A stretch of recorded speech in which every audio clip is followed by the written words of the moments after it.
Co-working office solution provide करने वाली एक और कंपनी अपना आईपीओ लेके आ रही है। कर्नाटका के Bengaluru based IndiQube spaces limited अपना आईपीओ जल्द ही मार्केट में लॉन्च करने जा रही है। ये कंपनी जिसका इंडिया की 15 सिटीज में प्रेजेंस है और मोर देन 1,85,000 की सीटिंग कैपेसिटी है, उसके बावजूद भी क्यों कंपनी लॉस मेकिंग है, ये जानेंगे हम इस आईपीओ डिटेल एनालिसिस वीडियो में। तो इस वीडियो को एंड तक जरूर देखें क्योंकि इसमें हम इस आईपीओ का कंप्लीट डिटेल एनालिसिस करेंगे। सबसे पहले आईपीओ डेट्स की बात करें तो आईपीओ 23 से 25 जुलाई तक ओपन रहेगा। 28 को अलॉटमेंट फाइनलाइज हो जाएंगे, 29 को रिफंड और क्रेडिट मिल जाएंगे और इस आईपीओ की लिस्टिंग डेट है 30 जुलाई। आईपीओ प्राइसिंग की बात करें तो कंपनी के शेयर्स की फेस वैल्यू ₹1 पर शेयर है। 225 से 237 रुपीज का प्राइस बैंड डिसाइड किया गया है। एक लॉट में 63 शेयर रहेंगे तो टोटल लॉट अमाउंट होगा 14,931 रुपीज। टोटल इश्यू साइज की बात करें तो 700 करोड़ रुपीज का टोटल इश्यू साइज है, जिसमें से 650 करोड़ रुपीज फ्रेश इश्यू और 50 करोड़ रुपीज का ऑफर फॉर सेल है। तो ये एक अच्छी बात है कि जो मेजर पोर्शन है आईपीओ का वो कंपनी के पास एज अ फ्रेश इश्यू जा रहा है। एप्लीकेशन कोटा की बात करें तो क्यूआईबी को 75%, एनआईए को 15% और रिटेल को 10% का कोटा अलॉटमेंट हुआ है। Next object of the issue की बात करें तो कंपनी को जो 650 करोड़ रुपीज फ्रेश इश्यू मिलने वाले वो कहां यूटिलाइज करेगी। सबसे पहले 463 करोड़ रुपीज कंपनी एक अपना कैपिटल एक्सपेंडिचर करके न्यू सेंटर ओपन करने वाली है। 93 करोड़ रुपीस बोरिंग को रिपेमेंट के लिए और बाकी बचे पैसे जनरल कॉर्पोरेट पर्पस के लिए। कंपनी प्रोफाइल की बात करें तो इंडीक्यूब स्पेसिस लिमिटेड का इनकॉर्पोरेशन 2015 में हुआ था, जो प्रोवाइड करती है कस्टमाइज एंटरप्राइज वर्कस्पेस एंड को working solution with shared amenities. Company के पास टोटल 115 सेंटर्स है जो 15 सिटीज में फैले हुए हैं विथ मोर देन 1,86,000 की सीटिंग कैपेसिटी है। तो कंपनी का पान इंडिया कवरेज काफी अच्छा है।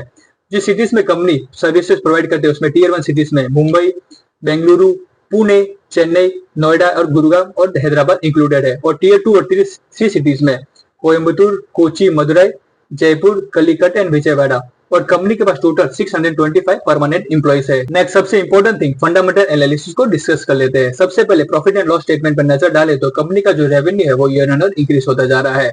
2023 में जो रेवेन्यू था 600 करोड़ रुपीज का वो 2024 में बढ़कर 868 करोड़ रुपीज हो गया। वही मार्च 2025 तक कंपनी का जो रेवेन्यू 1100 करोड़ रुपीज का हो गया।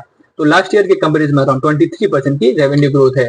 तो कंपनी का रेवेन्यू काफी अच्छी पेस से ग्रो हो रहा है, लेकिन कंपनी जो है वो लॉस मेकिंग कंपनी है। लास्ट 3 इयर्स में कंपनी ने लॉस ही अर्न किया है। 2023 में 198 करोड़, फिर उसके बाद 341 करोड़ और इस साल कंपनी ने 139 करोड़ रुपीज का लॉस किया है।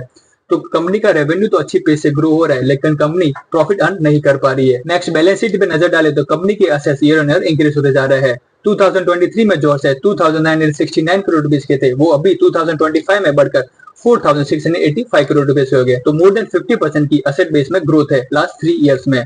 वही कंपनी की बोरिंग पे नजर डाले तो 623 करोड़ रुपीज की बोरिंग थी 2023 में, जो अभी घटकर 344 करोड़ रुपीज की हो गई है। तो अगर ओवरऑल कंपैरिजन में देखें तो कंपनी की बोरिंग भी स्लाइटली हाई है। वही कंपनी का जो नेटवर्थ और रिजर्व सरप्लस है वो अभी भी नेगेटिव में है। तो ओवरऑल अगर बैलेंस शीट देखें तो कंपनी की बैलेंस शीट की हालत थोड़ी खराबी है। की परफॉर्मेंस इंडिकेटर की बात करें तो कंपनी लॉस मेकिंग एंटिटी होने की वजह से केपीएस अवेलेबल नहीं है। वही साथ ही साथ कंपनी की इक्विटी है वो भी नेगेटिव है। तो मेजर केपीएस यहाँ पे कैलकुलेट नहीं किया जा सकते। नेक्स्ट पीयर ग्रुप कंपैरिजन की नजर डाले तो इंडीक्यूब स्पेस लिमिटेड का पी रेशियो कैलकुलेट नहीं किया जा सकता है, क्योंकि जो कंपनी का ईपीएस है वही नेगेटिव है। लेकिन उसका जो कंपटीटर है अवर्स स्पेस सॉल्यूशन, उसका पी रेशियो 66.66 का है। ग्रे मार्केट प्रीमियम की बात करें तो अभी जो जीएमपी चली है वो 40 रुपीज चली है, जो इसके आईपीओ प्राइस का अराउंड 17% है। लेकिन ये अभी शुरुआती जीएमपी है। आईपीओ क्लोजिंग के टाइम पे कितनी ग्रे मार्केट प्रीमियम रहता है वो देखने वाली बात रहेगी। तो लास्ट में हम इस आईपीओ के क्या पॉजिटिव और क्या नेगेटिव है उस पर नजर डालेंगे, जिसके बेसिस पे आप डिसाइड कर पाए इस आईपीओ में अप्लाई करना है इसे अवॉइड करना है। सबसे पहले कंपनी को अपने फंडामेंटल को स्ट्रॉन्ग करना होगा। रेवेन्यू पे नजर डाले तो रेवेन्यू ठीक है और ये इंक्रीज भी हो रहा है, लेकिन कंपनी अभी भी एक लॉस मेकिंग एंटिटी है। तो कंपनी को प्रॉफिट भी अर्न करना है।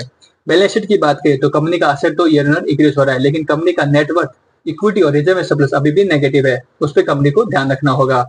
वही कंपनी की ओवरऑल जो एक्यूपेंसी है वो अराउंड 85% की है, जो काफी अच्छी है। उसे और बेहतर कर सकते हैं, अराउंड 90-95% का करेंगे तो कंपनी का रेवेन्यू और इंक्रीज होगा। और लास्ट नेगेटिव पॉइंट की बात करें तो कंपनी का जो डेट है वो काफी हाई है। अराउंड 364 करोड़ का कंपनी ने डेट लेके रखा हुआ है, उसे भी कंपनी को रिड्यूस करना होगा। अगर आपको ये आईपीओ एनालिसिस पसंद आया तो वीडियो को लाइक करें, चैनल को शेयर और सब्सक्राइब करें। अगर आपका कोई भी क्वेश्चन है तो कमेंट सेक्शन में जरूर लिखें।